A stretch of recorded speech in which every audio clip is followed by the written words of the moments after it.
केसरिया से मन जोगी हुआ रे, दिल झूमे देखो मतवारा हुआ रे, केसरिया से मन जोगी हुआ। हर पल मनाओ केसरी त्योहार। विमल, बोलो जुबान केसरी। नमस्कार, न्यूज के इकलौते फैमिली शो न्यूज की पाठशाला में आपका स्वागत है। मैं हूं विद्यानाथ झा। सबसे पहले आपको बता दूं कि आज पाठशाला में क्या क्या है और कौन कौन से चैप्टर की क्लास लगने वाली। 16 दिनों का मेगा प्लान, नरेंद्र मोदी सरकार अब क्या बड़ा करने जा रही है। आपदा में अवसर की हकीकत क्या है। 12 साल में कितना बदला भारत, मैन पावर वाला देश क्या सच में मैन्युफैक्चरिंग पावर बन रहा है। पीएम मोदी का 4000 करोड़ का प्लेन देखने वालों को मोदी का वो संघर्ष नहीं दिखता। पाठशाला में मोदी की ऐसी कहानी कि सुनकर आपको यकीन नहीं। शुभेंदु ने गजब कर दिया है। अवैध घुसपैठियों में भारी भगदड़ है। बांग्लादेश बॉर्डर पर भागम भाग मची हुई। दीदी के समय बंगाल का बाबू सोना गुंडा अब निक्कर में शुभेंदु की पुलिस परेड करवा रही है। पब्लिक ठहाका लगा रही है। कोलकाता का स्पेशल चैप्टर। मुस्लिम ब्रदरहुड दोफाड़, ट्रंप के अब्राहम अकॉर्ड ने किया आग में घी का काम। अब ट्रंप क्या करेंगे, फिर से भद पिटवाएंगे या मुनीर को सबक सिखाएंगे। पाकिस्तान का सौदा करके आ गए शहबाज मुनीर। चीन अली बाबा के सामने 40 पाकिस्तानी चोर। क्या है पूरी कहानी, आज आपको बताऊं। लोग घर में बैठे बैठे बीमार पड़ रहे हैं। टेम्परेचर कहां तक जाने वाला है। गर्मी छुट्टी में बच्चों को कब घर से बाहर निकलने दें। खाने पीने में क्या ख्याल रखना है, आपको बताऊं। दिन भर के रिवीजन के बाद पाठशाला में पहली क्लास, जिसमें आपको बताऊंगा कि 16 दिन का मेगा प्लान नरेंद्र मोदी सरकार अब क्या बड़ा करने जा रही है। आपदा में अवसर की हकीकत क्या है। 12 साल में कितना बदला भारत, मैन पावर वाला देश क्या सच में मैन्युफैक्चरिंग पावर बन गया है। पीएम मोदी का 4000 करोड़ का प्लेन देखने वालों को मोदी का संघर्ष क्यों नहीं दिखाई देता है। और पाठशाला में मोदी की ऐसी कहानी कि सुनकर आपको यकीन नहीं हो। नरेंद्र मोदी सरकार के आज 12 साल पूरे हो गए हैं। आज की ही तारीख यानी कि 26 मई को ही नरेंद्र मोदी ने साल 2014 में पहली बार प्रधानमंत्री पद की शपथ ली थी।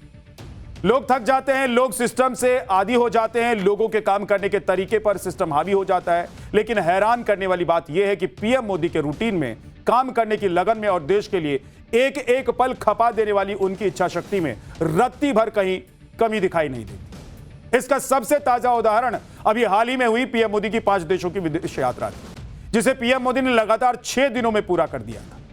पीएम मोदी कैसे अपने एक एक मिनट का हिसाब रखते हैं, इसी से जुड़ी आज एक ऐसी मोदी स्टोरी सुनाऊंगा जिसे सुनकर आपको मोदी लुक के पीछे की वजह भी पता चल जाएगी। जब पीएम मोदी कहते हैं कि 56 इंच का सीना, तो विपक्ष उन पर तंज कसता है, ताने मारता है, मजाक उड़ाता है। लेकिन पिछले 12 सालों में ऐसे कई मौके आए हैं जब पीएम मोदी ने कहकर नहीं बल्कि करके साबित किया है कि वो वाकई 56 इंच का सीना रखते हैं, जिसमें कड़े फैसले लेने का दम भी हो और दुश्मन के घर में घुसकर मारने का मादा भी।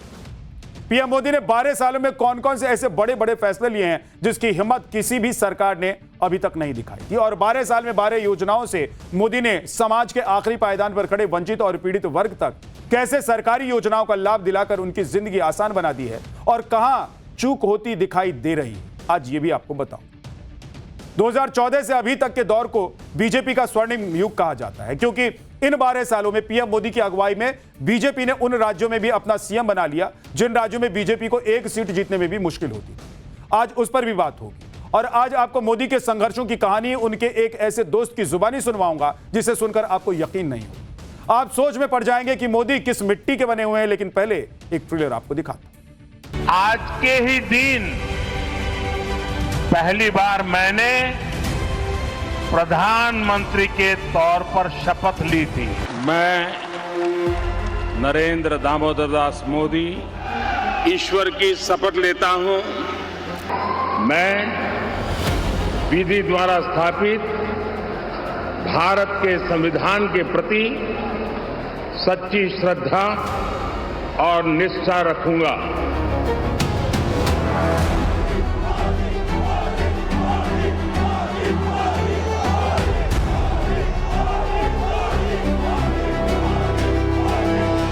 इन वर्षों में देश ने वो फैसले लिए जो अकल्पनीय थे।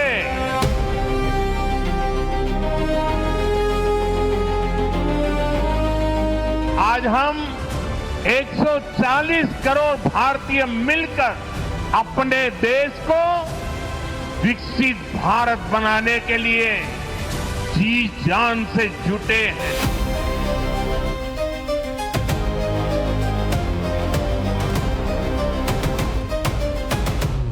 भारत माता की, भारत माता की, भारत माता की। देश का एक साधारण आदमी आज पीएम मोदी को सर्वोच्च सम्मान देता है, उनके सामने दंडवत हो जाता है। किसी को भी अपनी जिंदगी में इस तरह का सम्मान आसानी से नहीं मिलता। ऐसा सम्मान खरीदा नहीं जा सकता है, यह सम्मान कमाया जाता है, जो कि पीएम मोदी ने कमाया है। आज राष्ट्रपति के हाथों पद्मश्री सम्मान लेने आए पुडुचेरी के सिलंबम विशेषज्ञ के पजानिवेल पीएम मोदी के सामने दंडवत हो गए। देखिए तस्वीर। पीएम मोदी ने उन्हें पकड़कर उठाया, इसके बाद वो सम्मान लेने राष्ट्रपति के पास गए। पीएम मोदी गैंग, ये तस्वीर देखकर पीएम मोदी के जो विरोधी गैंग है वो ये तस्वीर देखकर छाती पीट रही हो। लेकिन मोदी विरोधी गैंग को ऐसा ही शौक पहले भी लग चुका है। PM Modi Papua New Guinea के दौरे पर गए हुए थे, आपको याद होगा। तब वहां के पीएम और काउंसलर ने पीएम मोदी के पैर छू लिए थे और उन्हें सम्मान दिया था। एक बार को मोदी विरोधी गैंग कह सकता है कि मोदी ने पजानीवेल को पद्मश्री दिला दिया, इसलिए वो मोदी के चरणों में लेट गए। लेकिन पापुआ न्यू गिनी के पीएम को मोदी ने क्या दिला दिया? क्या दिला दिया उन्हें तो कुछ नहीं दिया। ना वो भारत के वोटर हैं, ना वो बीजेपी के सदस्य हैं, ना समर्थक हैं। क्योंकि यही वो ग्लोबल रिस्पेक्ट है जो पीएम मोदी ने अपने सादे जीवन और अपने काम से कमाया है, जिसे आप देख रहे हैं। और ये तस्वीर देखकर तो पीएम मोदी के जो विरोधी गैंग के लोग हैं उनके कलेजों पर सांप लौट जाए, क्योंकि मोदी दुनिया के इकलौते ऐसे नेता बन गए हैं जिन्हें 33 अंतर्राष्ट्रीय अवार्ड मिल चुके हैं। अभी 15 मई को जब वो 5 देशों के दौरे पर गए थे तो साथ में 3 अंतर्राष्ट्रीय सम्मान लेकर लौटे। तो आप देखिए कि जिन देशों और अंतर्राष्ट्रीय संगठनों ने पीएम मोदी को सम्मान दिया है वो क्या सोच कर दिया होगा। पीएम मोदी ने उनका कौन सा फायदा होने वाला है या कौन सा याराना है। यह पीएम मोदी की विश्वव्यापी लोकप्रियता है। और आज पीएम मोदी दुनिया भर में लोकप्रियता के जिस शिखर पर हैं, वहां दूर दूर तक दुनिया का कोई नेता उनके आसपास भटकता हुआ भी दिखाई नहीं। खैर, लौटते हैं आज मोदी सरकार के 12 साल पूरा होने पर। आज की तारीख यानी कि 26 मई को बीजेपी इंडिया का रीसेट बटन दबाने की तारीख बता रही है, क्योंकि यही वो तारीख है जिस दिन नरेंद्र मोदी पीएम बने थे और तब से आज तक प्रधानमंत्री नरेंद्र मोदी कभी रुके नहीं। उन्होंने दिन रात एक करके भारत के ग्रोथ के लिए काम किया है, रफ्तार के साथ वो। और भारत की रफ्तार इतनी बढ़ाई है कि आज भारत दुनिया की तीसरी सबसे बड़ी अर्थव्यवस्था बन गया है। भारत की इस तरक्की के पीछे मोदी सरकार की मेहनत, विजन और पुरुषार्थ का हाथ है। 12 साल पहले जब पीएम मोदी ने देश की बागडोर अपने हाथ में ली थी, तब देश कई समस्याओं से घिरा हुआ, कई चुनौतियों से घिरा हुआ था। हर एक चुनौती से निपटने के लिए पीएम मोदी ने एक्शन प्लान बनाया। और आप देखिए कि देश के विकास में रुकावट बनने वाली तमाम चुनौतियों को पीएम मोदी ने अपनी 12 साल की योजनाओं के जरिए कैसे पछाड़ दिया। जन धन योजना लाकर पीएम मोदी ने गरीबों को बैंकों में एंट्री दिला दी। उज्ज्वला योजना लाकर पीएम मोदी ने गरीब महिलाओं को लकड़ी के चूल्हे वाले धुएं से मुक्ति दिला दी। आयुष्मान भारत योजना से पीएम मोदी ने मनचाहे अस्पताल में गरीबों के इलाज की नई व्यवस्था कर दी। मेक इन इंडिया स्कीम लेकर आए और पीएम मोदी ने इसके जरिए भारत को मैन्युफैक्चरिंग सेक्टर का नया ग्लोबल मार्केट बना दिया। स्टार्टअप इंडिया स्कीम लाकर प्रधानमंत्री नरेंद्र मोदी ने भारत के हुनरमंद युवाओं को सपनों की उड़ान उड़ने का एक नया प्लेटफॉर्म दिया। डिजिटल इंडिया लॉन्च करके पीएम मोदी ने 140 करोड़ भारतीयों के मोबाइल को ही उनका पर्स बना दिया। स्वच्छ भारत मिशन योजना लाकर पीएम मोदी ने हर भारतीय को सड़क से शौचालय तक साफ सफाई रखने की आदत डलवा। जल जीवन मिशन लेकर आए पीएम मोदी और उन्होंने इसके जरिए हर घर नल का जल कैसे पहुंचाया जाता है नल के जरिए वो उन्होंने दिखा दिया, जिसमें पानी के जुगाड़ में महिलाओं को, पहले याद है आपको कि आधा आधा दिन खर्च हो जाता था, महिलाएं जाती थी, लेकिन अब नहीं। प्रधानमंत्री नरेंद्र मोदी ने नल के जरिए लोगों के घरों तक पानी पहुंचा दिया। मुद्रा योजना स्कीम लाकर पीएम मोदी ने छोटे कारोबारी को भी बड़ा सोच की आजादी दी। पीएम किसान सम्मान निधि तो किसानों का सहारा बन गई। पीएम स्वनिधि योजना से छोटे दुकानदारों को बड़ी मदद मिली और पीएम आवास योजना से गरीबों और पक्के घर का सपना साकार होने लगा। इन सभी 12 योजनाओं में से हर एक योजना बुनियादी सुविधाओं और जरूरतों से जुड़ी हुई थी, जिस पर किसी सरकार ने पूरी तरीके से ध्यान नहीं दिया। लेकिन नरेंद्र मोदी ने पीएम बनते ही भारत की इन दशकों पुरानी चुनौतियों की काट खोजी और नई नई योजनाएं लाकर गरीबों की जिंदगी की दुश्वारियों को उन्होंने दूर कर दिया। लेकिन खुद पीएम मोदी ने कितनी दुश्वारी झेली है, यह बात बहुत कम लोगों को पता। आज राहुल गांधी सहित विरोधी पीएम मोदी पर मौज में रहने का आरोप लगाते हैं। उन्हें 4000 करोड़ का प्लेन दिखाते हैं कि देखिए 4000 करोड़ के प्लेन में निकल गए थे। विपक्ष को मोदी के सूट बूट सिर्फ दिखाई देता है उनका। लेकिन आज मैं आपको बताऊंगा कि मोदी अपनी पार्टी और देश के लिए कितने समर्पित हैं। इसी दिल्ली में जहां मोदी आज ठाठ बाट के साथ प्रधानमंत्री के शानदार सरकारी आवास में रहते हैं, उसी मोदी ने कभी इसी दिल्ली में एक सांसद के बंगले पर सर्वेंट क्वार्टर में दिन गुजारे, वो भी बिना लाइट और बिना पंखे के। यह बात जितनी हैरान करने वाली है, जितनी हैरान आपको कर रही है, उतनी हैरान मुझे भी कर रही है। लेकिन आप सुनिए कि मोदी के दोस्त रहे एक बिजनेसमैन एमएल मित्तल ने उनके जीवन के संघर्षों के बारे में क्या बताया। भी आपको बहुत बधाई हो, आप तो बीजेपी के सेक्रेटरी जनरल हो गए, आपके पीछे तो पूरी टीम चलती होगी, 2-4 गाड़ी चलती होगी, बढ़िया होगा। बोला नहीं मित्तल जी कुछ नहीं है, मैं तो टूटी फूटी एक ऑफिस की गाड़ी उसमें बैठ के तो आया हूँ, और रहने को मैं एक एमपी के सर्वेंट क्वार्टर में रहता हूँ। एमपी सर्वेंट क्वार्टर में मुझे लगा कि ये जो कह रहे हैं कि एमपी के क्वार्टर में रहता हूँ, मुझे समझ में नहीं आया समथिंग।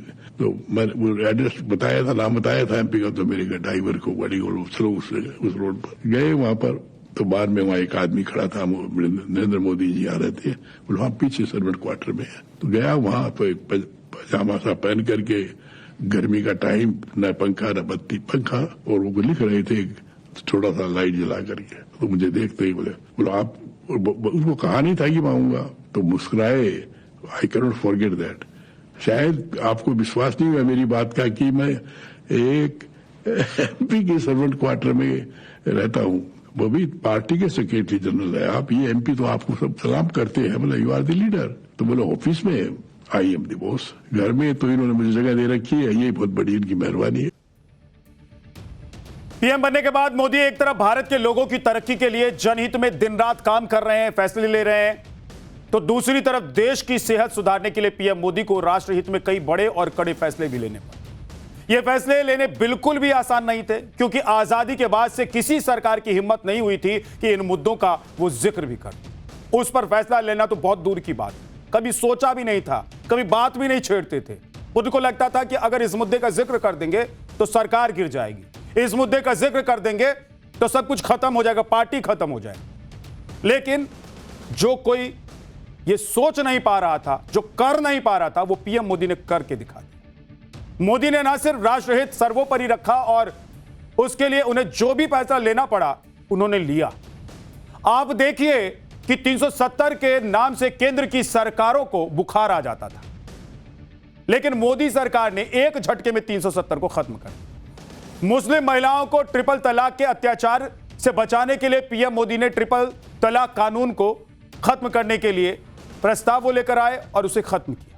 जब देश की आर्थिक सेहत को नकली नोट छापकर जबरदस्त नुकसान पहुंचाया जा रहा था, तब पीएम मोदी नोटबंदी का फैसला लेकर आए और देश को उन्होंने बचा लिया। जीएसटी का फैसला पीएम मोदी ने एक देश एक टैक्स की थीम पर चलते हुए जीएसटी नाम का नया टैक्स सिस्टम लागू कर दिया। पीएम ने सेना में जवानों की कमी पूरी करने के लिए जोशीले अग्निवीरों को भर्ती का नया मॉडल बनाया और पड़ोसी देशों के आने वाले शरणार्थियों के लिए सीए कानून में बदलाव किया। मोदी सरकार में जब जब देश पर आतंकी हमले हुए, तब तब आतंकी अड्डों पर भारत ने कहर बरपाया है। भारत ने न सिर्फ सरहदों की फिक्र की, न युद्ध का डर सताया, और आत्मरक्षा और भारत के स्वाभिमान की रक्षा के लिए पाकिस्तान में घुसकर भारत ने आतंकियों की कब्र खोली। पुलवामा से पहलगाम तक हर हमले के बाद भारत ने एयर स्ट्राइक से लेकर ऑपरेशन सिंदूर तक चला। यह है मोदी की ताकत, और यह मोदी ने वो सब कर दिया जो पहले कोई सोच भी नहीं था। प्रधानमंत्री नरेंद्र मोदी की योजनाओं से गरीबों को इसलिए सचमुच फायदा होता है क्योंकि गरीबी, तंगहाली और रोजमर्रा की मुसीबतों को पीएम मोदी ने खुद झेला हुआ है। जो आदमी खुद निकल कर आता है ना जमीन से, गरीबी से, लाचारी से, भूखमरी से, परेशानी से, जिसको अच्छा स्कूल नहीं मिलता है, उसको सब पता होता है, क्योंकि वो चांदी के चम्मच अपने मुंह में लेकर पैदा नहीं होता, वो एसी वाले स्कूल में नहीं गया होता है, उसे घर से बाहर जब वो निकलता है तो एसी वाली गाड़ी इंतजार नहीं कर रही होती। इसलिए प्रधानमंत्री नरेंद्र मोदी को सब पता है। इसीलिए कहते हैं ना लोग कि जमीनी आदमी सब समझते हैं। आज देश का प्रधानमंत्री होने के नाते पीएम मोदी को शानदार सरकारी बंगले में रहना पड़ता है, करोड़ों की गाड़ियों और हवाई जहाज से वो यात्रा भी करते हैं। लेकिन अगर पीएम मोदी को ये प्रोटोकॉल निभाने की बंदिश नहीं होती तो पीएम मोदी इसी दिल्ली में अपनी जीवन कैसे जी रहे होते। इसका एक और उदाहरण आपको बताते हैं। पीएम मोदी के दोस्त एमएल मित्तल साहब ने बताया कि एक बार पीएम मोदी आरएसएस के 4-5 कार सेवकों के साथ त्रिनिदाद और टोबैगो के दौरे पर गए और मित्तल साहब के घर पर ही रुके हुए। वहां पर मोदी का रहन सहन और कार सेवा देखकर मित्तल साहब भी हैरान रह गए। सुनिए सर। टोबैगो में हम साथ में थे, हमारे ही मकान में वो ठहरे हुए थे। तो 4-5 आरएसएस के थे, वो भी थे। तो वहां पर मकान में 4 ही bedroom, air conditioner, attach toilet bathroom थे। बाकी एक प्रेस वेस्ट करने का रूम रहता है, वैसा था। मैं बोला भी नरेंद्र जी आपके लिए होटल में बुक करा दूं, क्यों? उनसे 4 बड़े लीडर थे। बोले क्यों? हमारे यहाँ तो या मेरे रूम में सो जाओ। तो देखे घूम फिर करके जो प्रेस करने का एक छोटा सा रूम कमरा था, न टॉयलेट न बाथरूम न एयर कंडीशन। बोलो मेरे लिए तो सूटेबल यही है। क्यों? बोलो ऐसे में भी नहीं सोता मैं। वो नहीं बोलो हमारे ही स्टाफ आते थे सुबह 7 बजे चाय कॉफी बनाए, और वो 5 बजे उठ के सबके लिए चाय बना करके और टेबल लगा करके ब्रेकफास्ट की 6:30 बजे रख देते थे। जब मुझे मालूम हुआ, वो देखा, मैं कही आप गलत कर रहे हैं। बोले मेरा तो काम है जी, वो आपका काम नहीं हो सकता। अब मेरे घर में तो नहीं होना चाहिए। बोले नहीं, इस काम में मत रोकिए, मैं फिर आपके पास रहूंगा नहीं। मेरा morning, this is my morning start. तो मुझे बड़ा आश्चर्य हुआ। 2014 से आज की तारीख तक के दौर को बीजेपी का स्वर्णिम युग कहा जा रहा है और शायद मोदी जब तक प्रधानमंत्री की कुर्सी पर बैठे रहे तब तक या उसके बाद भी बीजेपी के स्वर्णिम युग का दौर चलता रहे, क्योंकि 12 साल के बाद भी मोदी की लोकप्रियता देश भर में कैसे बनी हुई है ये आपको पता है। अभी भी प्रधानमंत्री नरेंद्र मोदी की लोकप्रियता में कमी नहीं दिखाई देती। ठीक वैसे ही जैसे 2014 में वो लोकप्रिय थे, आज भी उनकी लोकप्रियता साथ में आसमान। जैसे जैसे मोदी की उम्र बढ़ रही है वैसे वैसे उनके चाहने वालों की तादाद भी बढ़ती जा रही है। मोदी मैजिक का जलवा अभी भी कैसे बरकरार है। आप देखिए कि बंगाल में वो हो गया जो मोदी से पहले वाली बीजेपी कभी कर नहीं पाई थी, सोच नहीं पाई। बंगाल में बीजेपी का पहला सीएम बन गया है। आप देखिए कि बिहार में जिस नीतीश कुमार के बारे में कहा जाता था कि वो कुर्सी पर बने रहने के लिए वो पाला बदलने से नहीं हिचकते हैं, और उन्होंने बार बार ऐसा करके भी दिखाया था, कभी लालू के साथ तो कभी मोदी के साथ, कभी लालू से नाराज तो कभी मोदी से नाराज। लेकिन बिहार में नीतीश कुमार के सीएम की गद्दी छोड़ने को मोदी मैजिक ही बताया जा रहा है, जिसके बाद बिहार में बीजेपी का पहला सीएम बन गया है और ओडिशा में भी बीजेपी का पहला मुख्यमंत्री बना है। यह सब कुछ मोदी की मेहनत और वक्त के सही इस्तेमाल की वजह से हुआ है। मोदी एक एक मिनट का हिसाब रखते हैं बॉस। उनकी पार्टी 12 महीने चुनाव के मिशन में जुटी रहती, और आप देखिए कि मोदी कैसे अपना एक एक मिनट देश के लिए खपा देना चाहते। मोदी ने अंग्रेजों के समय का लाल बत्ती वाला क्लब बंद करने का फैसला ले लिया है। जिमखाना क्लब, आप जानते होंगे, जिमखाना क्लब केस में मोदी पीछे नहीं हटेंगे। क्लब कल्चर का ये जो स्पेशल चैप्टर है आज आपको दिखाने वाला। दिल्ली के बीचों बीच लुटियंस के इलाके में 27.3 एकड़ पर बना हुआ है ये दिल्ली जिमखाना क्लब, इसका नाम है, बहुत फेमस है। कभी आप दिल्ली आए होंगे और नहीं भी आए होंगे तो आपने सुना होगा इस क्लब के बारे में, जो कि ब्रिटिश राज में अंग्रेज अफसरों के शौक पूरे करने के लिए बनाया गया था। लेकिन आजादी के बाद इसे सत्ता और रसूखदार लोगों का पावर सेंटर कहा जाने लगा। आपको जानकर हैरानी होगी कि इस क्लब का मेंबर बनने के लिए 30 से 40 साल की लंबी वेटिंग चलती है। 30 से 40 साल की वेटिंग चलती है। दावा तो यह है कि इस क्लब में सदस्यता के लिए एलीट घर में बच्चों के जन्म के साथ मेंबरशिप अप्लाई करने पर 30 साल बाद नंबर आता है। और इस क्लब का मेंबर बनने के लिए सिर्फ पैसा नहीं बल्कि आपका सरनेम, नेटवर्क और सोशल सर्कल भी देखा जाता है। बहुत से लोग मजाक में कहते हैं कि आईएएस बनना आसान है, लेकिन दिल्ली जिमखाना क्लब का मेंबर बनना मुश्किल है। अब सवाल यह है कि जब यह क्लब इतना अहम है तो केंद्र सरकार इसे खाली क्यों करवाना चाहती है। आज क्लब के लोग केंद्र सरकार के आदेश के खिलाफ दिल्ली हाईकोर्ट पहुंचे, लेकिन वहां पर भी कोई बड़ी राहत उन्हें नहीं मिली। दिल्ली जिमखाना क्लब को लेकर सरकार की तरफ से दो दलीलें दी गई हैं। पहली, प्रधानमंत्री निवास और आसपास के इलाके में मौजूद रक्षा संस्थानों की सुरक्षा, और दूसरी, इस क्लब के रिकॉर्ड्स में गड़बड़ी के गंभीर आरोप। इसके बारे में आगे आपको बताने वाला हूं, लेकिन उससे पहले क्लब खाली करने का पूरा विवाद समझिए। 22 मई को केंद्र सरकार की तरफ से दिल्ली जिमखाना क्लब को एक नोटिस मिला। इस नोटिस में 5 जून तक क्लब कैंपस को खाली करने का आदेश लिखा हुआ था। इस नोटिस को आवास और शहरी कार्य मंत्रालय की तरफ से आने वाला LNDO यानी कि लैंड एंड डेवलपमेंट ऑफिस की तरफ से भेजा गया। इसके मुताबिक यह जमीन मूल रूप से तत्कालीन imperial Delhi Gymkhana club limited को सामाजिक और खेल क्लब चलाने के लिए लीज पर दी गई। अब भारत की राष्ट्रपति ने लीज डीड के तहत क्लब की लीज खत्म करने और परिसर को तत्काल वापस लेने का आदेश दिया है। इसके पीछे सरकार ने तर्क दिया है, यह जगह प्रधानमंत्री आवास की सुरक्षा और रक्षा इंफ्रास्ट्रक्चर को सुरक्षित करने के लिए जरूरी। इस आदेश के बाद दिल्ली जिमखाना क्लब ने दिल्ली हाईकोर्ट में अपील की, जहां क्लब को राहत नहीं मिली। हालांकि हाईकोर्ट ने केंद्र सरकार के इस पर जवाब मांगा है। आज सुनवाई के दौरान केंद्र सरकार की तरफ से कहा गया कि 5 जून को क्लब की जमीन का जबरन कब्जा नहीं लेगी। हम लोग अपनी कॉलोनियल लेगेसी को हटाकर, इंपीरियल लेगेसी को हटाकर वहां पर आत्मनिर्भर भारत के आइकॉन्स को स्थापित कर रहे हैं। अब तो पुरानी पार्लियामेंट के बदले नई पार्लियामेंट बिल्डिंग भी बन चुकी है। हाँ, कुछ लोग ऐसे हैं जो यहाँ के मेंबर्स हैं, एलीट लोग हैं, जिनको बड़ी परेशानी हो रही है, पर यह बहुत बड़ा सर्जिकल स्ट्राइक है वीवीआईपी मानसिकता और एलिटिज्म पर। दिल्ली जिमखाना क्लब को लेकर यह माहौल बनाया जा रहा है कि केंद्र सरकार ये क्या करवा रही है। अरे क्या कर रही है केंद्र सरकार? क्यों जिमखाना क्लब को बंद करवाने पर चली है? क्यों तुली हुई है जिमखाना क्लब को बंद करवाने पर? केंद्र इतनी जल्दी में क्यों है? वगैरह वगैरह तमाम बातें की जा रही। दरअसल हुआ यह है कि क्लब को नोटिस 22 मई को दिया गया था, जिसमें 5 जून तक का समय दिया गया है। और इस हिसाब से देखें तो दिल्ली जिमखाना के पास करीब 14 दिन का समय है। 14 दिन का समय होने के बावजूद यह माहौल बनाया जा रहा है कि सब कुछ बहुत जल्दबाजी। 14 दिन का समय है ना जी, खाली कर दें। 14 दिन कम होता है, आधा महीना होता है। जिसकी जमीन है उसको सौंप दीजिए, लीज खत्म। लेकिन इस क्लब की 2016 से लेकर 2020 के दौरान कई जांच भी हुई है, जिसमें कई हैरान करने वाले खुलासे भी हुए। साल 2016 में दिल्ली जिमखाना क्लब के कुछ मेंबर्स की शिकायत पर MCA यानी कि मिनिस्ट्री ऑफ कॉर्पोरेट अफेयर ने जांच शुरू की।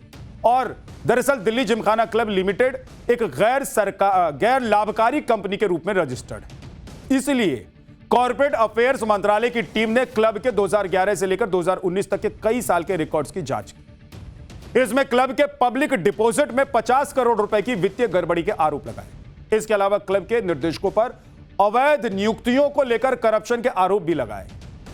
मार्च 2020 में सप्लीमेंट्री इंस्पेक्शन रिपोर्ट में मेंबरशिप फीस और काउंटिंग को लेकर गड़बड़ी के आरोप लगाए। इसके अलावा क्लब के अंदर निर्माण को लेकर कानूनी आदेशों के पालन न करने जैसे आरोप भी शामिल। अप्रैल 2020 में MCA ने NCLT में एक याचिका दायर की थी, जिसमें क्लब की मैनेजमेंट हटाने और सरकारी नियंत्रण की मांग की गई। NCLT की सुनवाई के दौरान केंद्र सरकार ने क्लब पर आरोप लगाया कि वो अपने मूल उद्देश्य से भटक गया। सरकार की तरफ से कहा गया कि क्लब की गतिविधियां व्यायामशाला से मधुशाला में तब्दील हो गई। और दिक्कत सिर्फ शायद मधुशाला से भी नहीं है, लेकिन यह जगह अब PM हाउस की सुरक्षा इंतजाम के लिए चाहिए तो दीजिए। इसमें इफ एंड बट नहीं चलेगा। और इसमें इफ एंड बट की जरूरत भी क्या है? क्लब के मैक्सिमम सदस्य बड़े बड़े करोड़पति घरों से आते हैं, तो जमीन लेकर कहीं भी क्लब बना सकते हैं। दिल्ली के बीचों बीच ही ऐसा क्लब क्यों चाहिए इनको, वो भी मामूली रेंट पर, सरकारी खजाने को चूना लगाकर। इस बारे में कांग्रेस के नेताओं को एक बार सुन लीजिए कि वो क्या कह रहे हैं। अच्छा है यार, ये तो एलीट क्लास के लोग हैं, इनके बारे में मुझे गरीब आदमियों की बात करिए मुझसे। ये एलीट क्लास के लोग हैं, इनसे क्या होना है? जिमखाना से क्या हो रहा है? जिमखाना में क्या है? जिमखाना भाई ये एलीट क्लास लोगों के चोचले हैं, इसके अलावा कुछ है इसके अंदर? देखिए, ये भी दुर्भाग्यपूर्ण है कि आप एक कितनी पुरानी क्लब है और उसमें बहुत इम्पोर्टेंट लोग मेंबर्स हैं, लेकिन जिम खाना क्लब को ख़त्म करने के लिए तो अकेला यही काफ़ी है कि जिम खाना क्लब ने राहुल गांधी को अपना मेंबर बना लिया है। जिम खाना क्लब की कमेटी का इससे बड़ा दोष भला और क्या हो सकता है कि वो राहुल गांधी को उसका मेंबर बना ले और प्रधानमंत्री के करीबी लोगों को मेंबर ना बनाए। दिल्ली जिमखाना क्लब की कमाई भी है भाई। आपको इस क्लब की कमाई और किराए के बारे में बताता हूं, जिसे सुनकर आपका दिमाग हिल जाएगा। 1928 से 2023 तक करीब 95 वर्षों तक इस क्लब का किराया मात्र 409 रुपए 50 पैसे सालाना बताया गया। मात्र 409 रुपए 50 पैसे, जबकि लुटियंस दिल्ली के इलाके में 27 एकड़ की जमीन का बाजार रेट कम से कम 1000 करोड़ रुपए। दिसंबर 2023 में केंद्र सरकार के LNDO विभाग यानी कि लैंड एंड डेवलपमेंट ऑफिस ने यह किराया बढ़ाकर करीब 4 करोड़ सालाना कर दिया। इस किराए को 2018 से लागू किया गया, लेकिन क्लब ने यह बढ़ा हुआ किराया नहीं दिया। नहीं देंगे, जाओ जो करना कर लो। और अब तक क्लब पर जो बकाया किराया है वो 47 करोड़ 58 लाख रुपए हो चुका है। इसे लेकर LNDO ने दिल्ली जिमखाना क्लब को 3 नोटिस दिए। क्यों नहीं दिया गया किराया? शायद इसलिए कि इतने पावरफुल लोग बैठते हैं यहां पर, कोई मामूली आदमी बैठते हैं यहां पर। आपको मालूम है ना, जो लोग वहां पर बैठते हैं उनको फर्क पड़ता है, कर लो जो करना है, उनको कोई फर्क नहीं पड़ता, ना कुछ बिगड़ने वाला है। ये मेंटलिटी वाले लोग वहां पर बैठते हैं। सिस्टम में बैठे सो कॉल्ड जो क्रीमी लेयर है, ऐसे लोग। लेकिन ये लोग भूल गए हैं कि नरेंद्र मोदी की सरकार, इसने सारे वीवीआईपी कल्चर एक एक करके खत्म कर दिए। लाल बत्ती को उतरवा दिया, मंत्रियों के कार्यालय से चपरासी बेल हटवा दिया। सोचिए कि पहले बेल बजाकर अपने अर्दली को बुलाने की एक परंपरा थी। आपको याद होगा, कभी सरकारी ऑफिस में गए होंगे तो ऐसे मारते थे ना जोर से, इतने में आ जाता था अर्दली, फिर कहते थे जाओ चाय लेकर आओ, जरा ये काम करो वो काम करो। हटवा दिया मोदी ने, बोले ये सब नहीं चलेगा। मोदी सरकार ने ये सब बंद कर दिया, क्योंकि ये समाज के उस 4th ग्रेड या कहें कि आखिरी पायदान पर खड़े इंसान के सम्मान से सीधा जुड़ा हुआ मामला। कोई अर्दली है तो क्या उसका सम्मान नहीं होता है? सबका सम्मान है। आपको बुलाना है, ऑफिस का काम है तो नाम लेकर बुलाइए, बोलिए फलाना आओ अंदर, घंटी बजाइए। गजब था। इतना ही नहीं, रेलवे और एयरपोर्ट पर फालतू के जो वीवीआईपी प्रोटोकॉल थे उसको भी खत्म कर दिया गया। इसे खत्म करो, सबको हटाइए। महिलाओं को, बुजुर्गों को सरकारी योजनाओं में प्राथमिकता दी गई, शौचालय बनवाकर उन्हें दे दिया गया। देश की लाखों करोड़ों महिलाओं का इज्जत घर उनको मिल गया। जब कोई प्रधानमंत्री इस लेवल पर जाकर सोचता हो तो वो सो कॉल्ड लाल बत्ती क्लब वालों के सामने झुक जाएंगे। आप सोचिए, और मोदी जी झुक जाएंगे? कदापि नहीं। अब आप जिमखाना क्लब की कमाई भी जान लीजिए। मार्च 2024 तक क्लब की जो कुल संपत्ति थी वो लगभग 129 करोड़ रुपए थी। इसके अलावा इसमें 162 करोड़ रुपए के निवेश भी थे, जिसका बाजार मूल्य 217 करोड़ रुपए तक पहुंच चुका है। क्लब के बैंक अकाउंट में कैश और फिक्स डिपॉजिट मिलाकर करीब 26 करोड़ रुपए है। इसके अलावा हर महीने क्लब की औसतन कमाई करीब 6 करोड़ रुपए के आसपास की है। इसके बावजूद क्लब ने पिछले 7 से 8 साल से किराया नहीं भरा है। एमसीए की रिपोर्ट में आरोप है कि क्लब का मैनेजमेंट अपनी सालाना आय का 3% हिस्सा भी खेलकूद जैसी बुनियादी जरूरतों पर खर्च नहीं करता। दिल्ली जिमखाना क्लब की शुरुआत 3 जुलाई 1913 को इंपीरियल दिल्ली जिमखाना क्लब के रूप में हुई। उस दौरान यह क्लब खासतौर पर ब्रिटिश अफसरों और एलिट क्लास अंग्रेजों के लिए बनाया गया था। 1930 के दशक में भारत के वायसरॉय लॉर्ड विलिंगटन की पत्नी लेडी विलिंगटन ने क्लब को 21,000 रुपए देकर स्विमिंग पूल बनवाया था, ताकि मैडम स्विमिंग पूल में स्विमिंग कर सके। आजादी के बाद क्लब के नाम से इंपीरियल शब्द को हटा दिया गया और इसका नाम दिल्ली जिमखाना क्लब हो गया। इसके बाद इस क्लब में भारतीय अफसर, सैन्य अधिकारी, नेता और बड़े बड़े कारोबारी और राजनेता जुड़ने लगे। देखते ही देखते यह क्लब दिल्ली का एक पावर सर्किट बन गया। दिल्ली जिमखाना क्लब की वेबसाइट के मुताबिक यहां पर 26 ग्रास टेनिस कोर्ट है। 26 टेनिस कोर्ट, आप सोच रहे हैं, वो भी घास वाले। इसके अलावा squash court, badminton court, billiards room, swimming pool, 3 lounge bar और 43 कॉटेज मौजूद है यहां। मतलब एक ऐसी दुनिया है जो अपने आप में अलग दुनिया है, आपको पता भी नहीं होगा कि इसके अंदर ये सब कुछ है। अगर अंदर कभी गए नहीं होंगे, गए कैसे होंगे, आसानी से घुस जाएंगे क्या यहां पर। सरकार किसी की भी हो, पीएम सीएम कोई भी हो, क्लब चलता रहा, किसी को कोई फर्क नहीं पड़ रहा था, कोई सुन ही नहीं रहा था। ऐसे क्लब ज्यादातर उसी इकोसिस्टम को रिप्रेजेंट करते हैं जहां पर पावरफुल लोग बैठते हैं और उनका कोई कुछ बिगाड़ नहीं पाता। लेकिन मोदी जी ने कह दिया कि भैया हम दिखाएंगे कर। नरेंद्र मोदी के रहते ये सब नहीं चलेगा, मोदी जी ने बता दिया। फिलहाल दिल्ली जिमखाना क्लब का संचालन नेशनल कंपनी लॉ ट्रिब्यूनल के 2022 के आदेश के तहत कॉर्पोरेट कार्य मंत्रालय की ओर से नियुक्त एक जनरल कमेटी कर रही है। यह व्यवस्था तब तक लागू है जब तक निर्वाचित समिति कार्यभार नहीं संभाल लेती है। अब मामला अदालत में है। एक तरफ सरकार है जो इसे सुरक्षा और प्रशासन का मुद्दा बता रही है, और दूसरी तरफ वो लोग हैं जो सिर्फ दिल्ली जिमखाना को एक जमीन का टुकड़ा नहीं बल्कि खेल और संस्थागत विरासत का हिस्सा मानते हैं। तो ये सब चल रहा है, लेकिन मोदी जी छोड़ेंगे, आपको लग रहा है? पाठशाला में अगला चैप्टर जिसमें आपको बताऊंगा शुभेंदु सरकार ने गजब ही कर दिया है। अवैध घुसपैठियों में भारी भगदड़ मची हुई है, बांग्लादेश बॉर्डर पर भागम भाग मची हुई है। दीदी के समय बंगाल का बाबू सोना गुंडा अब निक्कर में शुभेंदु की पुलिस उससे परेड करवा रही है, पब्लिक ठहाका लगा रही है। कोलकाता का यह स्पेशल चैप्टर है। पश्चिम बंगाल में यूपी के योगी मॉडल की तर्ज पर नॉनस्टॉप एक्शन जारी है। शुभेंदु अधिकारी सिर्फ ताबड़तोड़ फैसले ही नहीं ले रहे हैं बल्कि ऐसे ऐसे काम कर रहे हैं कि बंगाल में गुंडे माफियाओं की बैंड बजी हुई है। 9 मई को हुए शपथ ग्रहण के दौरान जो ट्यूनिंग शुभेंदु अधिकारी और योगी आदित्यनाथ में देखने को मिली थी, सीएम योगी वाला वही एटीट्यूड अब शुभेंदु अधिकारी के काम में भी नजर आ रहा है। योगी आदित्यनाथ की तरह ही शुभेंदु अधिकारी का मैसेज भी बिल्कुल लाउड एंड क्लियर है। शुभेंदु अधिकारी ने साफ कर दिया है कि घुसपैठिए हमारे दामाद नहीं है जो उनको बिठाकर खिलाते रहेंगे। इस मैसेज के बाद बांग्लादेशी घुसपैठियों में भगदड़ मची, कोई यहां भाग रहा है, कोई वहां भाग रहा है, कोई अपनी जान बचा रहा है, कोई कह रहा है कि भैया पकड़ लेंगे तो डाल देंगे, डिपोर्ट कर देंगे। आप देखिए कि बंगाल में क्या क्या चल रहा है। अवैध घुसपैठियों के लिए होल्डिंग्स सेंटर बना दिए गए, जिसके बाद अवैध बांग्लादेशियों ने भागना शुरू कर दिया। दूसरी तरफ टीएमसी राज के कुख्यात अपराधियों की परेड निकाली जा रही है। कुल मिलाकर लॉ एंड ऑर्डर के मामले में शुभेंदु अधिकारी भी सीएम योगी की तरह ही जीरो टॉलरेंस की पॉलिसी पर चल रहे हैं। अब तो खुलेआम दंगा और उपद्रव करने वालों पर भी एक्शन शुरू हो गया है। एनआईए की टीम ने बंगाल में आज कौन से केस में बड़ा एक्शन ले लिया, यह आपको बताने वाला। बांग्लादेश बॉर्डर पर फेंसिंग लगाने का काम कहां तक पहुंच गया है। जो पहले 15 सालों से फंसी हुई, दबी हुई पड़ी थी, धूल चाट रही थी, उन्हें 15 दिन में कैसे निपटा दिया गया, यह भी आज आपको बताने वाला हूं। सड़क पर नमाज, लाउडस्पीकर की आवाज और वंदे मातरम पर सख्त फैसले लेने के बाद शुभेंदु अधिकारी का फोकस अब किस पर है, शुभेंदु अधिकारी ने आज कौन कौन से बड़े फैसले ले लिए, यह भी आज आपको बताऊंगा। लेकिन सबसे पहले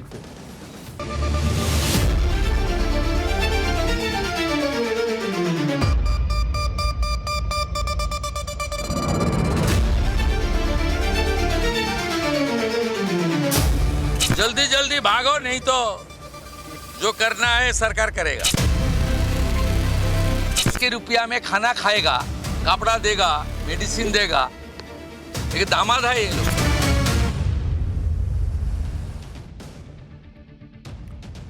पश्चिम बंगाल में सत्ता बदलने के बाद कैसे बदलाव आ रहा है, उनकी तस्वीरें उत्तरी 24 परगना जिले से सामने आई है। जिन अवैध बांग्लादेशी घुसपैठियों को ममता बनर्जी की सरकार खोज नहीं पा रही थी, जिसे बंगाली अस्मिता के दायरे में ढकने की असफल कोशिश हो रही थी, वही घुसपैठिए अब खुद ही सामने आ गए।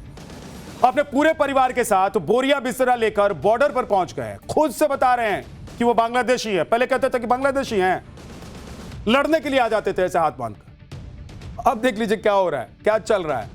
खुद कह रहे हैं कि हाँ भैया हम बांग्लादेशी हैं, पहुंचा दीजिए। हम बीएसएफ से गुहार लगा रहे हैं कि उन्हें बॉर्डर पार करवा दे, क्योंकि पता है ना कि अब सरकार बदल गई है, सिस्टम बदल गया है। ये डर है बंगाल की शुभेंदु अधिकारी सरकार। अभी तक जिन घुसपैठियों को खोजा जा रहा था, एसआईआर किया जा रहा था, छापे मारे जा रहे थे, वही घुसपैठिए एक्शन के डर से बॉर्डर पहुंच गए। खुद से दौड़ दौड़ कर पहुंच रहे हैं। अब उठाकर नहीं ले जाना पड़ रहा है इन लोगों को, अब ढूंढना भी नहीं पड़ रहा है। इनको पता है कि ढूंढ निकालेंगे अगर दबे रहेंगे, छुपे रहेंगे। ये तब हुआ है जब शुभेंदु अधिकारी ने साफ कर दिया है कि अब एक भी अवैध बांग्लादेशी बंगाल में नहीं रहेगा। होल्डिंग सेंटर बनाए जाएंगे और डिपोर्ट किया जाएगा। एक बात बहुत साफ कर देनी जरूरी है, भारत अवैध रूप से आए बांग्लादेशी नागरिकों, वहां की बिजनेस कम्युनिटी, प्लेयर्स या टूरिस्ट किसी भी वैसी इज्जत करता है जैसा कि दूसरे देशों में। लेकिन जो अवैध बांग्लादेशी फर्जी तरीके से भारत में घुस आए हैं, जो घुसपैठिए, उन्हें डिपोर्ट करने भगाने की बात हो रही है। अब आपकी इज्जत कितनी भी हो दुनिया के किसी भी देश में, लेकिन आप अवैध तरीके से घुसेंगे तो भगाएंगे ही ना लोग। ऐसे बांग्लादेशियों के साथ हो रहा है।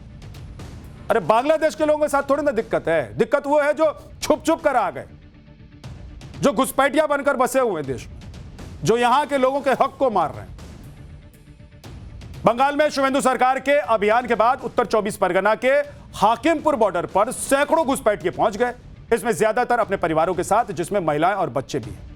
ये लोग बीएसएफ कैंप में अपने डॉक्यूमेंट्स वेरीफाई करवा रहे हैं ताकि उन्हें बांग्लादेश भेजा जा सके। इसमें से कई लोग अपना बांग्लादेश का सर्टिफिकेट दिखा रहे हैं। इनमें से कई लोग 10-10 साल से पश्चिम बंगाल में रह रहे थे। सोचिए कि 10-10 साल से, और तब किसी की हिम्मत थी कि बोल देता कि बांग्लादेशी हो? कोई नहीं बोल सकता था, क्योंकि वहां की सरकार, वहां का सिस्टम संरक्षण दे रहा।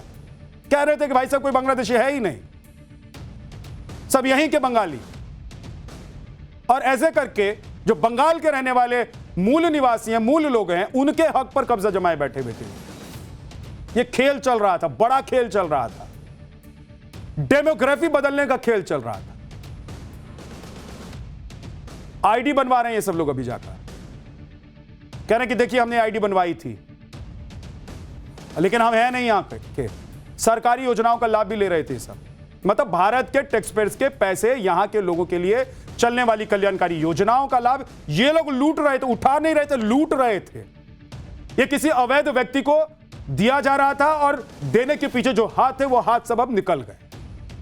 लेकिन अब जब शुभेंदु सरकार सख्त हुई है, नई सरकार बनी है प्रदेश में, तब सब खुद ही भाग रहे हैं, कह रहे हैं कि ये देख लीजिए हमारा पर्चा है, ये हमारी आइडेंटिटी है, हम तो बांग्लादेश से आए हैं भैया, हमको बांग्लादेश पहुंचा दीजिए। पहले वोट देने के लिए तैयार रहते थे, लाइन में खड़े रहते थे। आप बात करेंगे ना कभी बंगाल में रहने वाले मूलतः जो बंगाली लोग हैं या वहां पर जो मुस्लिम कम्युनिटी के लोग हैं, वो कहते हैं कि भैया ये लोग हमारे हक को मार कर बैठे, तो वो भी नहीं चाहते थे कि ये लोग रहे। क्यों? क्योंकि घुसपैठिए ना। कोई ऐसा थोड़ा ना कि पैसा लेकर आए थे यहां बिजनेस खड़ा करने के लिए, बांग्लादेश से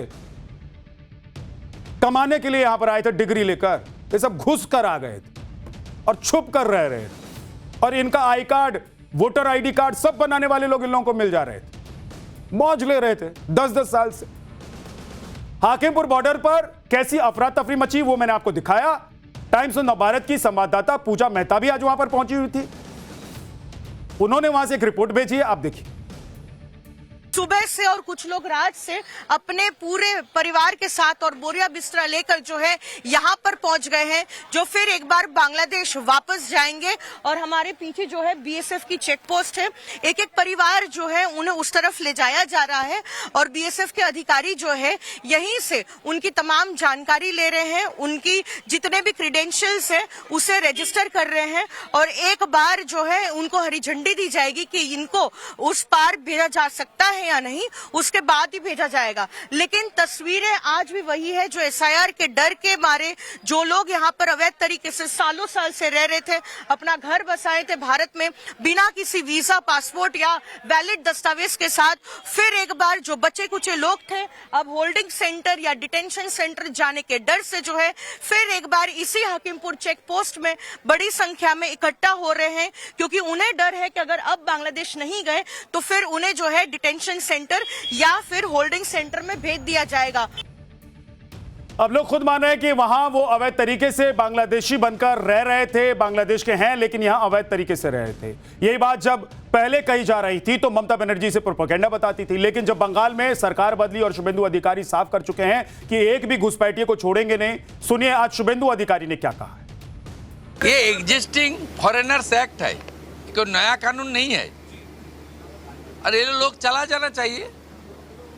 और उनका बांग्लादेशी जो नागरिक है उनका लेने का जिम्मेदार तो है उनका। तो जब हम लोग यहाँ से बोल रहा था तो अब वहाँ से उनका जो स्पोक्स पर्सन है, मैं देखा था सोशल मीडिया में और यूट्यूब में आया, जो उन्होंने बताया जो बांग्लादेशी है वो तो हम लोग ले लेगा। तो ये सब बांग्लादेशी है, इसको ले लेना चाहिए। लेकिन ये लोग को, पुलिस को हम लोग बता दिया जेल में भेजने का जरूरत नहीं है। देश के रुपया में खाना खाएगा, कपड़ा देगा, मेडिसिन देगा। एक दामाद है ये लोग। जल्दी जल्दी भागो, जल्दी जल्दी भागो, नहीं तो जो करना है सरकार करेगा। ये आप देख रहे हैं, ये अंदाज देख रहे हैं, ये तरीका देख रहे हैं। मतलब कौन रहेगा घुसपैठिया? सबको पता है कि ये छोड़ने वाले नहीं है भाई। हुमायूं कबीर तो पहले ही ममता बनर्जी पर मुस्लिम तुष्टीकरण का आरोप लगा रहे हैं।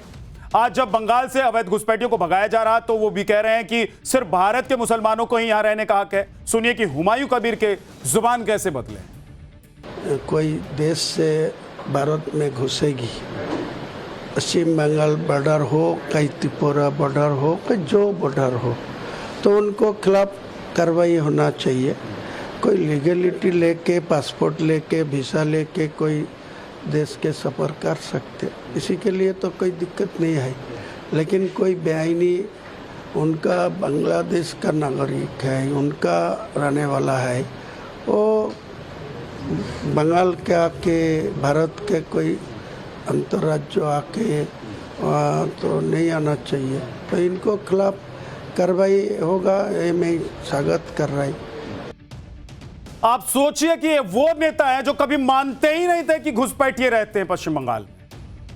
आज अपने दिल पर पत्थर रखकर कैसे जुबान से बोल रहे हैं, आप सोचिए जरा। क्यों? क्योंकि पश्चिम बंगाल में सरकार बदल गई है। मुख्यमंत्री जो आया उसने कहा कि किसी को रहने दामाद नहीं हो जी कि बिठा के खिलाएंगे दाल भात सन्ना है।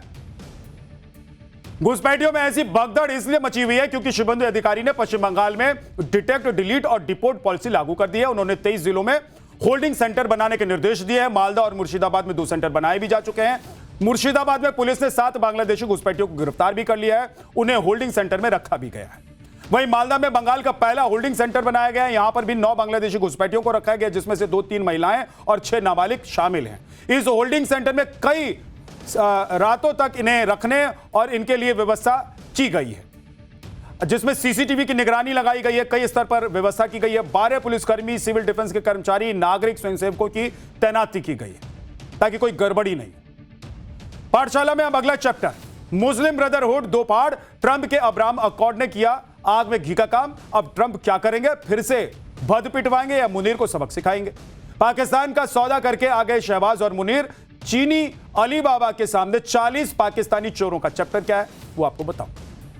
अमेरिकी प्रेसिडेंट डोनाल्ड ट्रंप ने अब्राहम अकॉर्ड नाम का जो जिन बोतल से निकाला है, उसने मुस्लिम वर्ल्ड की जियोपॉलिटिक्स हिलाकर रख दी है। सिर्फ पाकिस्तान ही नहीं, वेस्ट एशिया के कई मुस्लिम देश हैरान और परेशान हैं। क्या करें और क्या ना करें ये सोच रहे हैं। पाकिस्तान, सऊदी अरब, कतर जैसे देश टेंशन में है और टेंशन भी बहुत बड़ी है क्योंकि इन देशों ने अब्राहम अकॉर्ड पर साइन करने का अनिवार्य अनुरोध यानी कि मैंडेटरी रिक्वेस्ट इनसे किया जा रहा है। मतलब ये रिक्वेस्ट भी नहीं है, आप इसे कह सकते हैं कि बोला जा रहा है कि करो, मानना जरूरी है। ट्रंप की इसी लैंग्वेज ने इन मुस्लिम देशों को हिलाकर रख दिया है। पाकिस्तान और सऊदी अरब ने ट्रंप की बात मानने से इनकार कर दिया है। क्यों माना? माफ कीजिए, उन्होंने मना कर दिया कि हम नहीं मानेंगे। क्यों माने भाई? और ये अब्राहम अकॉर्ड क्या है ये भी आज आपको बताने वाला। ट्रंप ने भी मना करने वाले देशों की लिस्ट बना ली है। अब ट्रंप बदला लेने के मूड में है। मतलब कह सकते हैं कि ट्रंप पाकिस्तान के लिए लठ लेकर खड़े हो गए। पाकिस्तान के लिए ट्रंप का यह फरमान किसी बुरे सपने की तरह। पाकिस्तान अगर इस पर साइन करता है तो वो किसी डिप्लोमेटिक जीत का हिस्सा नहीं बनेगा, बल्कि खुद अपने ही बुने चक्रव्यूह में ऐसा फंसेगा कि इसका बचकर निकलना नामुमकिन हो जाए। सऊदी पाकिस्तान जानते हैं कि जो भी पहले साइन करेगा वो मुस्लिम ब्रदरहुड का गद्दार कहलाएगा। अब पाकिस्तान के सामने अजीब सी हालत है। अगर अमेरिका की बात नहीं मानता है तो भूखों मरने की नौबत आ सकती है, और अगर बात मान लेता है तो मुल्क के अंदर ही लाशें बिछनी शुरू हो जाएंगी, ऐसी आशंका जताई जा रही है। और इसे खुद को बचाने के लिए शहबाज शरीफ और आसिम मुनीर चीन के सामने नाक रगड़ने गए। बदले में कौन सी खैरात लाए हैं, आज इसका पूरा चैप्टर आपके सामने खोलने वाला। सारा मामला समझने के लिए सबसे पहले यह जानना होगा कि आखिरकार ये अब्राहम अकॉर्ड क्या है और क्यों ट्रंप इसे मुसलमान देशों के सामने रख रहे हैं और उनसे मनवाना चाहते हैं, और मुस्लिम देश क्यों इनकार कर रहे हैं। साल 2020 में जब ट्रंप ने अपने फर्स्ट टर्म में मिडिल ईस्ट में एक समझौता कराया था, इसे नाम दिया गया था अब्राहम अकॉर्ड। आसान शब्दों में कहा जाए तो यह अरब देशों और इजराइल के बीच दोस्ती की वो ऐतिहासिक डील है जिसने मिडिल ईस्ट के पुराने समीकरणों को पूरी तरीके से बदल कर रख दिया था। समझौते का नाम अब्राहम अकॉर्ड ही क्यों रखा गया, यह भी आपको बता देता हूं। दरअसल यहूदी, ईसाई और इस्लाम, इन तीनों ही धर्मों की जड़ें पैगंबर अब्राहम से जुड़ी हुई है। तीनों ही धर्म उन्हें अपना पूर्व मानते हैं और इसीलिए तीनों धर्मों को अब्राहम रिलीजन भी कहा जाता है। पुरानी दुश्मनी भुलाकर तीनों धर्मों को एक साथ जोड़ने के लिए इस समझौते का नाम अब्राहम अकॉर्ड रखा गया। इस समझौते से पहले तक पूरे अरब में सिर्फ 2 ही देश थे, मिस्र और जॉर्डन, जिन्होंने इजराइल को मान्यता दी थी। लेकिन अब्राहम अकॉर्ड के बाद यूएई और बहरीन जैसे बड़े खाड़ी देश भी इस लिस्ट में शामिल हो गए हैं और इसके बाद मोरक्को, सूडान और कजाकिस्तान भी अब्राहम अकॉर्ड में शामिल हुआ है और अमेरिका ने इसमें मीडिएटर की भूमिका निभाई। अब्राहम अकॉर्ड ट्रंप का ड्रीम प्रोजेक्ट है जिसमें खाड़ी के और देशों को जोड़ने के लिए ट्रंप एड़ी चोटी का जोर लगा रहे हैं। ट्रंप सुझाव नहीं दे पा रहे हैं या कोई रिक्वेस्ट नहीं कर रहे हैं, बल्कि वो ये कह रहे हैं कि सीधे सीधे करो। हम कह रहे हैं साइन करना पड़ेगा तो करना पड़ेगा, जिसका मन है वो भी करे, जिसका मन नहीं है वो भी करे। जिनका नाम लिस्ट में है सबको साइन करना ही होगा, यह ट्रंप का फरमान समझ लीजिए आप। ट्रंप ने अब्राहम अकॉर्ड पर साइन करने के लिए मुस्लिम देशों की पूरी लिस्ट बनाई हुई है और अब्राहम अकॉर्ड पर साइन करने का अल्टीमेटम दिया है। उनके पहले आपको यह बता दूं कि नाम क्या है और कौन कौन से देश को यह फरमान जारी किया गया है। फिर बताऊंगा कि ट्रंप का यह मिशन उनके favourite field marshal Asim Munir के गले की हड्डी क्यों बना हुआ है। इसमें पहले नंबर पर सऊदी अरब है। वहीं सऊदी अरब जिसने ईरान पर अटैक करने के लिए अमेरिका और इजराइल को उकसाया, अब ट्रंप सऊदी अरब से कह रहे हैं कि डील साइन करो या नहीं तो ईरान वाली डील से बाहर का रास्ता दिखा दूंगा। दूसरे नंबर पर कतर है, मिडिल ईस्ट का वो देश जहां पर अमेरिका के सेंट्रल कमांड का हेडक्वार्टर है। इसके बाद तीसरे नंबर पर पाकिस्तान है। ईरान अमेरिका के बीच पीस के लिए इस्लामाबाद में वार्ता करवा चुका है। चौथा है तुर्की, नेटो का मेंबर है जो इजराइल को आतंकी देश कह चुका है। पांचवां है इजिप्ट, छठा है जॉर्डन और इसके बाद ट्रंप ने यूएई और बहरीन को भी साथ देने के लिए कहा है जो पहले ही अब्राहम अकॉर्ड के मेंबर है। और इन सब के बाद ट्रंप ने ईरान से भी कह दिया है कि वो इस समझौते में शामिल हो और इजराइल को देश मानकर जंग खत्म करे। मतलब 9 देश और सब के लिए एक कंडीशन। ट्रंप ने साफ लफ्जों में एक शर्त रख दी है, ऑल ओवर नथिंग। या तो मान लो या फिर कुछ नहीं, यानी कि सभी 9 देश एक साथ इस समझौते पर दस्तखत करेंगे या फिर यह पूरी डील हमेशा के लिए रद्द की टोकरी में डाल दी जाए। इसमें कोई इफ एंड बट नहीं चलेगा, यह ट्रंप का फरमान है। पर इफ एंड बट चालू है। ट्रंप ने जब से अपनी अपनी मांग सामने रखी है, पाकिस्तान और सऊदी अरब के कान खड़े हो गए। पाकिस्तान और सऊदी अरब दोनों कह रहे हैं कि हम इस अकॉर्ड को नहीं मानते हैं और इस पर साइन भी नहीं करेंगे। मतलब पाकिस्तान ने जिस अमेरिका की जी हुजूरी में जमीन आसमान एक कर दिया था, उसी ने जमीन पर लाकर पटक दिया है। जिन डोनाल्ड ट्रंप को खुश करने के लिए नोबेल पीस प्राइज से लेकर ईरान के साथ जंग में मध्यस्थता तक का दांव खेला गया, उसी ने हमेशा शहबाज शरीफ और आसिम मुनीर को 440 वोल्ट का ऐसा झटका दिया है कि दर्द सहा भी नहीं जाए और किसी से कहा भी नहीं जाए। पाकिस्तान है, ट्रंप की बात मान ली तो मुस्लिम ब्रदरहुड का तमगा उतर जाएगा और नहीं मानी तो ईरान टाइप हाल ना हो जाए, यह डर सता रहा है। अभी तक पाकिस्तान का कोई ऑफिशियल फैसला सामने नहीं आया है, लेकिन सऊदी अरब के अखबार अरब न्यूज ने लिखा है कि पाकिस्तानी रक्षा मंत्री ख्वाजा आसिफ ने कहा है कि पाकिस्तान ऐसे किसी भी समझौते का हिस्सा नहीं बनेगा जो उसके मूल उसूल के खिलाफ हो। माने पाकिस्तान को इजराइल से दोस्ती कबूल नहीं है। पाकिस्तान की तरफ से यह बात तब आई है जब पाकिस्तान के पीएम शहबाज शरीफ चीन में शी जिनपिंग के पास मौजूद।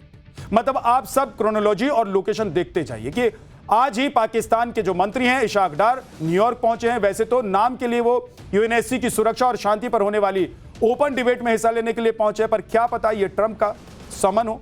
खबर है कि सऊदी अरब ने भी ट्रंप की मांग को नकार दिया है। सऊदी का कहना है कि जब तक फिलिस्तीन को मान्यता नहीं मिल जाती है वो इजराइल को मान्यता नहीं देगा। मतलब वो 2 देश जो ईरान में जंग शुरू होने के बाद से ही अमेरिका के करीबी बने हुए थे, अब उन दोनों को ट्रंप ने लपेटने में कोई कोर कसर नहीं छोड़ी।